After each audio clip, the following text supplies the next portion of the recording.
Think gadget reviews, news, and all about it.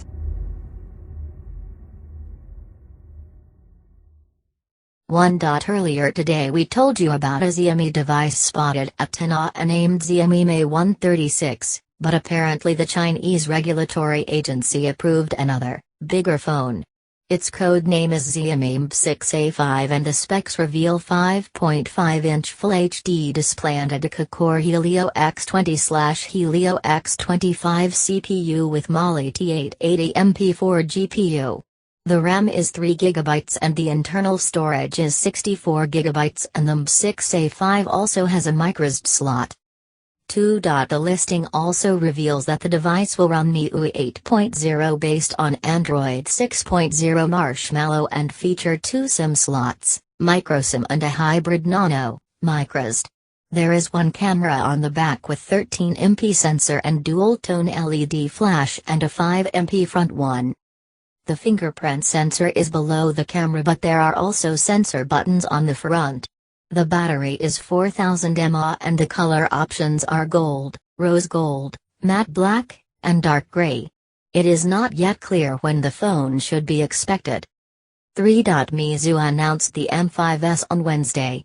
The phone has a 5.2 inches 2.5D IPS display with HD resolution and a MediaTek MT6753 chipset with an octa-core Cortex-A53 CPU. There are 2 versions with different internal storage, one for 799 Chinese yuans, $115, with 16 GB and a 999 Chinese yuans, $145, one with 32 GB. With such prices we shouldn't be surprised that the registrations for the flash sale on February 20 reached 4.25 million. Keep in mind that those are only pre-registrations that require nothing more than an email address and no money have changed hands at this point. That said, it's almost certain that all the available stock will go away in minutes when the time comes. The device is currently available only in China.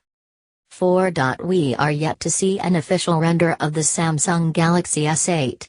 But thanks to various accessory makers we already have a pretty good idea of what the device will look like. The latest images come from the Australian brand IG. The company listed several Galaxy S8 cases on its website, revealing that the device will have iris scanner, as previously we reported. Along with it and the front camera we see some more sensors and light diodes. The lack of physical button, fingerprint sensor on the front is also a confirmation. There is a button below the volume keys on the left side and another where the power button usually is. We still don't know which one will be the Bixby AI dedicated one. The fingerprint sensor is actually on the right side of the main camera and unlike other manufacturers it actually has vertical rectangular form rather than circular or square shape. Samsung Galaxy S8 will have 5.8-inch dual-curved screen with 18:9, Snapdragon 835 chipset, 4 GB or 6 GB RAM and 64 GB or 128 GB internal storage and the price will start from $885. Sadly, this yields little to no actual new information on the handset itself. It is somewhat interesting to note that Sony appears to be sticking with its usual placement for the FCC ID on a hidden label, next to the SIM slot. If, however, the document does indeed describe the Xperia XA2 or XA, 2017, it makes an unveiling at MWC 2017 a lot more plausible. As for device specs, we already have leaked images, renders and videos to work with. Allegedly, the XA2 will be powered by the MediaTek Helio P20 chipset coupled to 4 GB of RAM.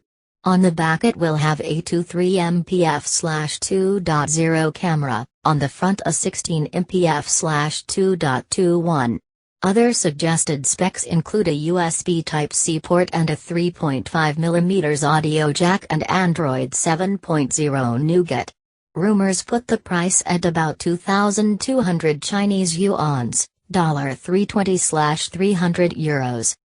7 While the upcoming LG G6 might miss on the Snapdragon 835 SoC, thanks to Samsung, the successor to LG's V20 smartphone may well be powered by that chipset. The information comes courtesy of a new rumor out of China. As for availability, the rumor reveals H2 2017 time frame. No details related to pricing were revealed. Earlier rumors had suggested the V30 won't have a secondary display. It's being said that the ticker will be replaced with something even better. 8. The Samsung Galaxy C7 Pro, which was made official last month and has only been available in China since, is now starting its journey across other markets. Confirming previous reports, the device has been launched in Hong Kong. The phone is now listed on the South Korean company's official Hong Kong website, although you currently can't place any orders. At least one third-party retailer is currently accepting pre-orders for the device, though, asking $3,398 Hong Kong dollars, $435, for it. 9. The Huawei MediaPad T3, Cabello 9, has been certified by the Chinese telecommunication regulatory TENAA. The listing reveals the tablet is powered by a quad-core 1.4 GHz processor and sports an 8-inch display of 1280x800 pixel resolution. The Honor-branded device has 3 GB RAM and 32 GB internal memory. The camera department is handled by a 5MP rear unit and a 2MP front shooter. Measuring 211.1 by 124.7 by 7.95 mm and weighing in at 350 grams, the MediaPad T3 runs Android 7.0 Nougat and packs in a 4,650 mAh battery. 10 Less than 4 months after Xiaomi announced the Mi Mix, the Chinese company has confirmed that it's working on the successor to the device, allegedly dubbed Mi Mix 2. The confirmation came in the form of a Weibo post from none other than the company's CEO Lei Jun. Here's the complete post, translated: Today, I am pleased to meet again with international design master Philippe Starck, who introduced me the design concept of Millet Mix next generation, and then we both will continue to explore how to make these exciting innovations as a reality. The product. Come on, Millet. It's clear from the post that the Mi Mix successor is being designed by French designer Philippe Starck, who also helped design the original model. Nothing much is currently known about the Mi Mix 2 in terms of specs, except for some rumors that Xiaomi is aiming for a 93% screen-to-body ratio this time, and is working on a design wherein the device's front is entirely covered with display.